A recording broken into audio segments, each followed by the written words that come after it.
Hello friends, welcome to my YouTube channel Biology Study. I am Meena Chaudhary and today we start our new chapter, that is 13 Organisms and Population of the Unit 10th Ecology.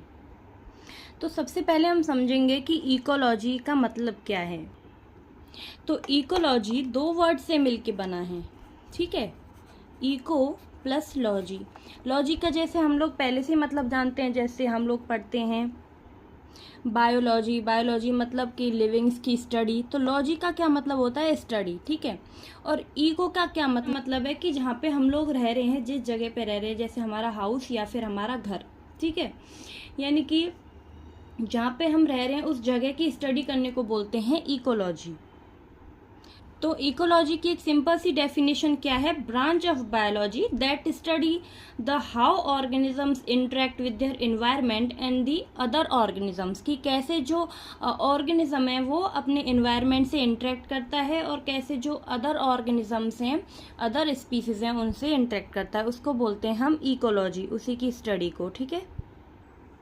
For example मैं आपको बताती हूँ, जैसे abiotic factor and biotic factor पाए जाते हैं हमारे environment में। एबायोटिक फैक्टर्स क्या क्या होते हैं? जैसे सॉइल है, फिजिकल जो एनवायरनमेंट होता है उसको बोलते हैं एबायोटिक फैक्टर्स, जो नॉन लिविंग होते हैं, ठीक है। जैसे कि सॉइल हो गया, वाटर हो गया, एयर हो गया, ठीक है। ये सब क्या है? नॉन लिविंग थिंग्स हैं, इनको बोलते हैं हम एबायोटिक फैक्टर। बायोटिक फैक्टर्स क्या होते हैं? जैसे स्पीसीज हो गए, ऑर्गेनिजम्स हैं, लिविंग ऑर्गेनिजम्स, प्लांट, एनिमल्स, ये सब हो गए, ठीक है। तो अब इनमें इंट्रैक्शन कैसे होगा? जैसे abiotic factors and biotic factors के इंट्रैक्शन होगा, वो क्या करेंगे? जैसे कि एक डियर है, ठीक है, वो उसको जो अपने एनवायरनमेंट है उससे टेम्परेचर कैसे मिल रहा है, वाटर कैसे मिल रहा है, तो उसके साथ वो कैसे इंटरेक्ट कर रहा है, ठीक है, उसको बोलते हैं इन दोनों का interaction, abiotic factors and biotic factors के बीच।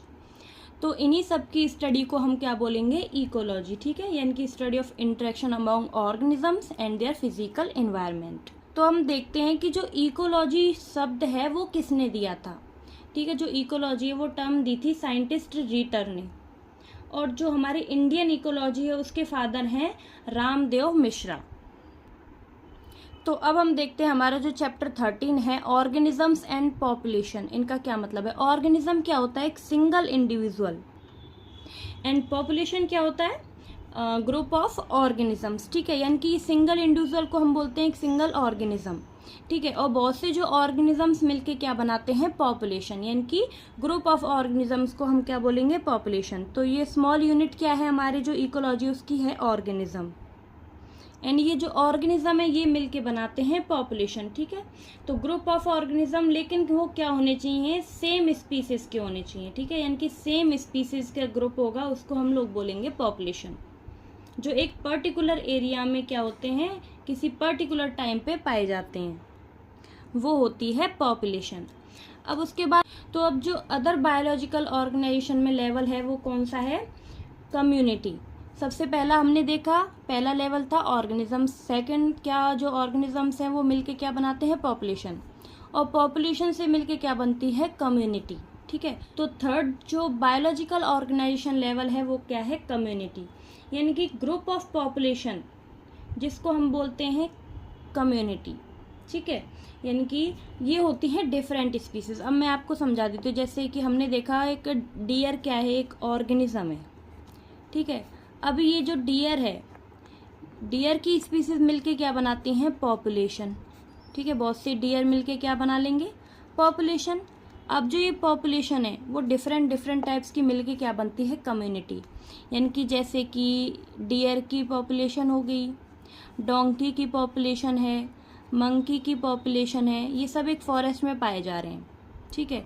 अब डियर की, डंकी की, मंकी की एंड अदर जो ऑर्गेनिजम्स हैं उनको मिला के एक क्या हो जाएगी? पॉपुलेशन से कम्युनिटी बन जाएगी, ठीक है। इनकी डिफरेंट टाइप्स की जो पॉपुलेशन है वो मिलके क्या बना रहे हैं? कम्युनिटी। अब कम्युनिटी के बाद जो नेक्स्ट बायोलॉजिकल ऑर्गेनाइजेशन लेवल है वो कौन सा है? इकोसिस्टम। अब जो ये इकोसिस्टम है इसमें ऐड हो जाता है हमारा नॉन लिविंग एनवायरनमेंट भी, ठीक है। तो अभी हमने देखा था ऑर्गेनिज्म भी जो होता है वो सिंगल इंडिविजुअल है। पॉपुलेशन में क्या होता है? बहुत से जो ऑर्गेनिजम्स हैं सेम स्पीसीज मिलके पॉपुलेशन बना रही है, पॉपुलेशन मिलके कम्युनिटी बना रही है, ठीक है। अब जो इकोसिस्टम है नेक्स्ट लेवल, इसमें आ जाते हैं नॉन लिविंग प्लस लिविंग दोनों टाइप्स की इंटरेक्शन, ठीक है। यानी कि जो लिविंग है वो अपने जो फिजिकल एनवायरनमेंट है उससे कैसे इंटरेक्ट हो रहे हैं, वो आ जाता है हमारा इकोसिस्टम के अंदर, ठीक है। तो इस इंटरेक्शन की जो स्टडी है ना, उसी को हम लोग बोलते हैं इकोलॉजी। तो अब जो इकोसिस्टम है उसमें दो फैक्टर्स पाए जाते हैं, biotic factors and abiotic factors. तो बायोटिक फैक्टर्स में क्या आ जाते हैं, लिविंग एनिमल्स या फिर ऑर्गेनिजम्स, जैसे कि प्लांट्स हैं, एनिमल्स हैं, माइक्रोब्स हैं, ठीक है, ये सारे लिविंग्स हैं, तो ये किस में आते हैं, बायोटिक फैक्टर्स में।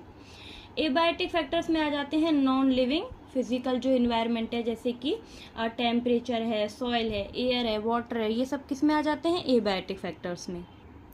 तो हमने क्या देखा, इकोसिस्टम के अंदर क्या ऐड हो जाता है, नॉन लिविंग एनवायरनमेंट, ठीक है। इकोसिस्टम के बाद जो नेक्स्ट बायोलॉजिकल ऑर्गेनाइजेशन लेवल है वो कौन सा है, बायोम। अब जो ये बायोम है, बायोम के अंदर क्या आ जाता है, लार्ज एरिया, ठीक है।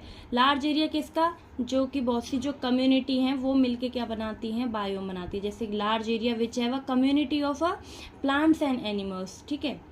तो अब ये क्या होते हैं, लार्ज रीजनल एरियाज होते हैं जिनका जो क्लाइमेटिक कंडीशन होती है ना वो फिक्स्ड रहती हैं, ठीक है। और यहाँ पे जो है वो स्पेसिफिक फ्लोरा एंड फौना पाई जाती है, ठीक है। यानी कि स्पेसिफिक प्लांट्स एंड एनिमल्स की जो प्रजातियां हैं वो पाई जाती हैं। एंड जो फिक्स्ड क्लाइमेटिक कंडीशंस हैं, इनका क्या मतलब है कि यहाँ पे क्या हो जाता है, एक करेक्टरिस्टिक इन्वायरमेंट पाया जाता है, जैसे कि टेम्परेचर एंड रेनफॉल। कहीं पे क्या होता है, रेनफॉल ज़्यादा होती है तो वो क्या हो जाएगा, एक एक्वेटिक बायोम हो जाएगा, ठीक है। जहाँ पे टेम्परेचर बहुत ज़्यादा है यानी कि डेजर्ट एरिया है, वो क्या हो जाएगा, डेजर्ट बायोम, ठीक है। तो ऐसे जो मेजर बायोम्स हैं इंडिया में वो कौन कौन से हैं, TRF यानी कि ट्रॉपिकल रेन फॉरेस्ट, एक होता है डेसिडियस फॉरेस्ट, थर्ड क्या है, डेजर्ट, एंड फोर्थ है सी कोस्ट। ये कुछ लार्ज जो मेजर बायोम्स हैं इंडिया के वो हैं, ठीक है। तो ये बायोम्स का आप मतलब समझ गए ना, जहाँ पे क्या होती है, फिक्स्ड क्लाइमेटिक कंडीशंस होती है, जैसे कहीं रेनफॉल ज़्यादा हो रही है, कहीं रेनफॉल बहुत कम हो रही है, ठीक है। तो ऐसे करके क्या हो रहा है, ये एक मेजर बायोम बना लेते हैं जहाँ पे कि स्पेसिफिक टाइप की जो स्पीसीज हैं वो पाई जाती हैं। जैसे कि हम लोग फॉर एग्जांपल देखते हैं कैक्टस। तो कैक्टस एक ऐसा प्लांट है जो कि कहाँ पे पाया जाता है, डेजर्ट एरिया में, क्योंकि यहाँ पे जो इसको, क्योंकि ये क्या होता है ना, लो अमाउंट ऑफ वाटर में भी जिंदा रह सकता है, ठीक है। तो इसलिए क्या है, डेजर्ट बायोम में पाया जाता है। उसी तरह जैसे कि एनाकोंडा है, एनाकोंडा भी कहाँ पे पाया जाएगा, जहाँ पे रेनफॉल ज़्यादा होती है। तो ऐसे ये जो स्पीसीज हैं वो स्पेसिफिक जो क्लाइमेट कंडीशन है उनमें पाई जाती हैं, तो ऐसे ही अपने आप को अडेप्ट कर लेते हैं। तो ऐसे ही जो बायोम है, हर बायोम का क्या होता है, अलग अलग टेम्परेचर होता है, अलग अलग रेनफॉल होती है, ठीक है। यानी कि यहाँ पे डिफरेंट टाइप्स के जो प्लांट्स एंड एनिमल्स हैं वो पाए जाते हैं। अब बायोम के बाद जो नेक्स्ट बायोलॉजिकल ऑर्गेनाइजेशन लेवल है वो कौन सा है, बायोस्फीयर।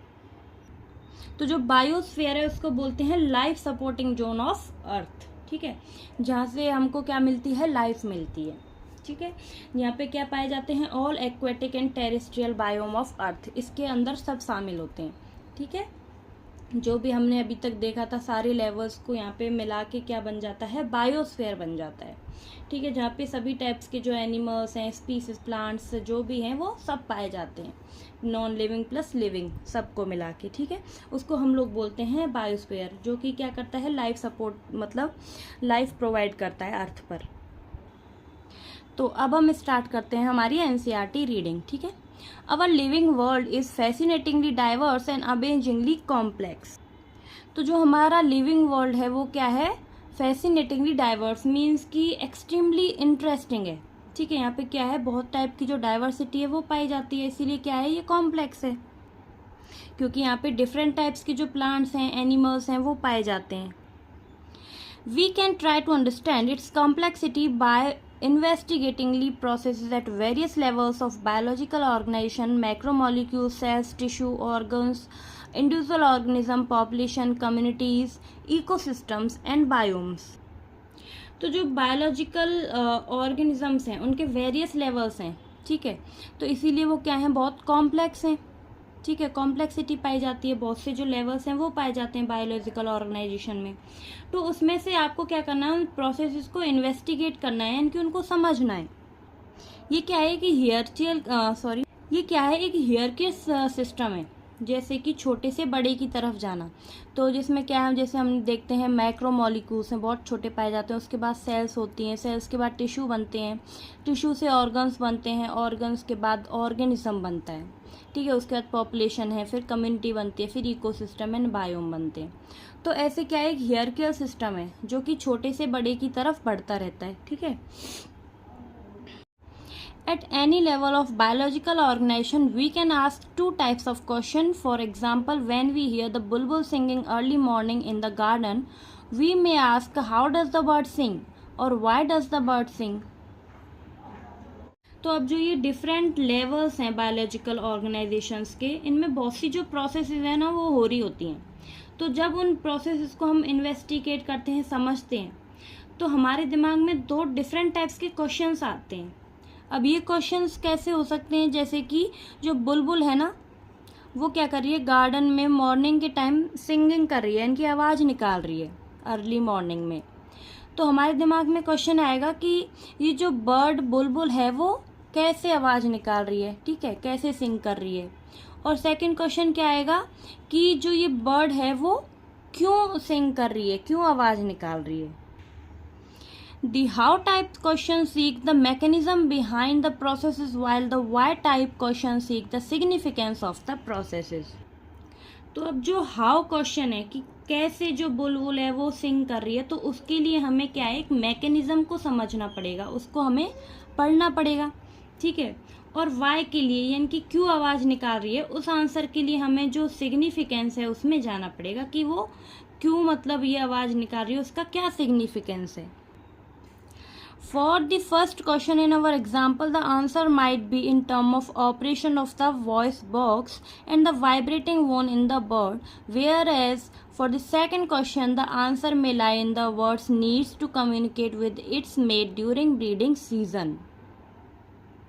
तो जो ये फर्स्ट क्वेश्चन है, जो हमारा एग्जाम्पल था कि जो बुलबुल है वो कैसे, मतलब कैसे सिंग कर रही है, तो उसका क्या आंसर होगा कि जो बुलबुल है ना उसकी जो नेक है उसमें पाया जाता है वॉइस बॉक्स, जो कि क्या करता है, वाइब्रेट करता है, ठीक है। तो उस वाइब्रेशन की वजह से क्या होता है, वो सिंग कर रही होती है, आवाज़ निकाल रही होती है। तो हमारा जो फर्स्ट क्वेश्चन है उसका आंसर क्या मिल गया हमें, उसकी जो वॉइस बॉक्स है उसके वाइब्रेशन की वजह से। तो मैकेनिज्म क्या हुआ इसका, वॉइस बॉक्स वाइब्रेटिंग, ठीक है। उसके बाद जो सेकेंड क्वेश्चन था कि जो बर्ड है वो क्यों सिंग कर रही है, तो उसका क्या आंसर निकला है, कम्युनिकेशन के लिए, ठीक है। क्योंकि क्या होता है, जब ब्रीडिंग सीजन आता है ना, जब वो मेट करते हैं, तो इसीलिए अपने जो पार्टनर है, मेटिंग पार्टनर, उसको बुला सके इसके लिए वो क्या करती है, सिंग करती है। तो इससे हमें क्या मिला, हमारे दोनों क्वेश्चन का आंसर मिल गया कि जो फर्स्ट में मतलब क्यों, हाउ मतलब कैसे वो सिंग कर रही है, उसके लिए हमें क्या मैकेनिज्म समझना था। मैकेनिज्म हमने समझ लिया कि जो वॉइस बॉक्स है ना उसके अंदर जो बोन है वो वाइब्रेट कर रही होती हैं, इसीलिए जो आवाज़ है वो निकलती है। सेकंड जो क्वेश्चन था कि वाई मतलब क्यों आवाज़ निकालती है वो, तो मैं सिग्निफिकेंस के लिए, सिग्निफिकेंस का क्या मतलब है कि जो बुलबुल है वो आवाज़ निकालने के लिए उसको क्या फ़ायदा है, क्यों आवाज़ निकाल रही है, तो उसका फ़ायदा क्या था कि जब ब्रीडिंग सीज़न आता है, मेटिंग सीज़न आएगा, तो जो मेट है, अपना पार्टनर है, उसको बुला सके, इसीलिए वो क्या करती है, आवाज़ निकालती है, ठीक है। तो हमें हाउ एंड वाई दोनों का आंसर मिल गया। When you observe nature around you with a scientific frame of mind, you will certainly come up with the many interesting questions of both type. Why are night blooming flowers generally white? How does the bee knows which flower has nectar? And why does cactus have so many thorns? How does the chick spores recognize her own mother? And so on. तो इसका क्या मतलब है कि जब आप अपने आसपास के नेचर को ऑब्जर्व कर रहे होते हो, ठीक है, तो आप जब अपने आसपास के नेचर को ऑब्जर्व कर रहे हो तो जो आपके दिमाग में क्या होगा, साइंटिफिकली इन चीज़ों को समझना होगा कि ये चीज़ें कैसे हो रही हैं। जैसे कि क्या क्या क्वेश्चंस हो सकते हैं हमारे दिमाग में कि जो ये नाइट ब्लूमिंग फ्लावर्स हैं जो रात को ही खिलते हैं वो वाइट ही क्यों होते हैं, ठीक है। और कैसे जो बीज हैं उनको पता होता है, जो मधुमक्खी उनको पता होगा कि किस फ्लावर के अंदर नेक्टर प्रेजेंट है, ठीक है। थर्ड क्या जैसे क्वेश्चन होगा कि जो कैक्टस है उसमें बहुत से जो कांटे हैं, थॉर्न्स हैं, वो क्यों पाए जाते हैं, ठीक है। और जो चिक है वो अपना जो मदर है उसको कैसे रिकॉग्नाइज करती है कि ये मेरी मदर है। ये सारे क्वेश्चंस आपको, तो जब आप अपने नेचर को ऑब्जर्व कर रहे होगे तो आप साइंटिफिकली इन जो चीज़ें हैं इनको समझ रहे होंगे, ठीक है, क्योंकि ये जो क्वेश्चन है ये हमारे दिमाग में आते रहेंगे। You have already learned in previous classes that ecology is a subject which study the interaction among organisms and between the organisms and its physical environment. तो जो प्रीवियस क्लासेस थी हमारी उनमें हमने देखा था कि जो इकोलॉजी है वो क्या है, ठीक है, उसकी जो मीनिंग है वो क्या होता है। ये क्या है, एक स्टडी है जो हमारे ऑर्गेनिजम्स के बीच इंटरेक्शन शो करती है, या फिर जो हमारा फिजिकल एनवायरनमेंट है ऑर्गेनिजम्स का उनके बीच में इंटरेक्शन शो करे। यानी कि इकोलॉजी क्या है, एक स्टडी है जो कि इंटरेक्शन शो करती है among organisms and between the physical environment. Ecology is basically concern with the 4 levels of biological organisation.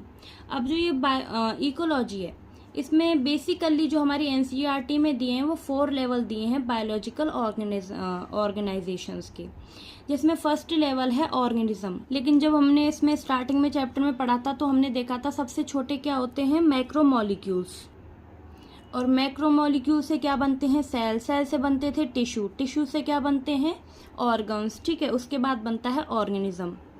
तो लेकिन यहाँ पे जो हमारी इकोलॉजी है उसमें सबसे छोटा लेवल क्या दिया है, इसमें ऑर्गेनिजम्स, यानी कि सिंगल इंडिविजुअल। ऑर्गेनिजम्स के बाद सेकंड लेवल क्या है, पॉपुलेशन।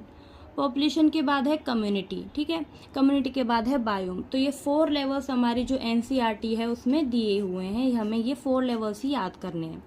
तो ऑर्गेनिज्म क्या होते हैं, single individual of a single species. जैसे कि सिंपल एग्जांपल आपने क्या ले लिया, मंकी ले लिया, ठीक है। अब पॉपुलेशन क्या होगी, जो ये ऑर्गेनिज्म है इनका ग्रुप को हम बोलते हैं पॉपुलेशन। ये सेम स्पीसीज यानी कि सिर्फ मंकी की जो ग्रुप है उनको हम बोलते हैं पॉपुलेशन। पॉपुलेशन के बाद आती है कम्युनिटी। कम्युनिटी में क्या आ जाते हैं, डिफरेंट पॉपुलेशंस आ जाती हैं, ठीक है। यानी कि ग्रुप ऑफ डिफरेंट पॉपुलेशंस, जैसे मंकी हो गई, एक फॉरेस्ट के अंदर मंकी पाए जा रहे हैं, डियर पाए जाते हैं, एलिफेंट्स हैं, टाइगर हैं, इन सब की जो पॉपुलेशन है वो मिला के क्या बनाती है, कम्युनिटी। कम्युनिटी के बाद जो बनता है वो है बायोम। बायोम के अंदर क्या क्या आ जाते हैं, non living plus living organisms का इंटरेक्शन आ जाता है, ठीक है। जैसे कि बहुत सी जो कम्युनिटीज़ हैं वो मिलके क्या कर रही हैं, अपने जो इन्वायरमेंट है उसके साथ इंटरेक्ट कर रही हैं, ठीक है। जैसे सॉइल, एयर, वाटर, इन सब की जरूरत पड़ती है। तो ये क्या है, एक इंटरेक्शन है जो कि क्या कहलाता है, बायोम। एंड ये जो बायोम है इसका क्या होता है, करेक्टरिस्टिक एनवायरनमेंट पाया जाता है इसमें, ठीक है। एक फिक्स्ड जो क्लाइमेटिक कंडीशंस हैं वो यहाँ पे पाई जाती हैं। जो स्पीसीज है फ्लोरा एंड फोना वो स्पेसिफिक टाइप की होती हैं यहाँ पे, ठीक है। जैसे कि कोई जो एक्वेटिक एनवायरनमेंट है वहाँ पे अलग टाइप की स्पीसीज पाई जाएगी, प्लांट्स एंड एनिमल्स की। अब जो डेजर्ट बायोम है वहाँ पे डेजर्ट टाइप की जो कैक्टस वगैरह हैं, ऐसी जो स्पीसीज हैं वो पाई जाती हैं। तो ऐसे ही यहाँ पे क्या होती है, फिक्स्ड क्लाइमेटिक कंडीशंस होती हैं बायोम के अंदर। In this chapter we explore ecology at organismic and population level. तो ये जो चैप्टर है उस इकोलॉजी का, इसके अंदर हम क्या पढ़ने वाले हैं, सिर्फ ऑर्गेनिजम्स एंड पॉपुलेशन लेवल ही देखने वाले हैं, ठीक है। जो कम्युनिटी एंड बायोम है वो हम इसमें नहीं देखेंगे, इसमें हम सिर्फ देखेंगे ऑर्गेनिजम्स एंड पॉपुलेशन।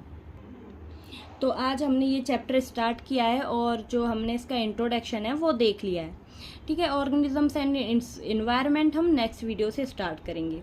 तो आई होप कि आपको वीडियो अच्छी लगी हो।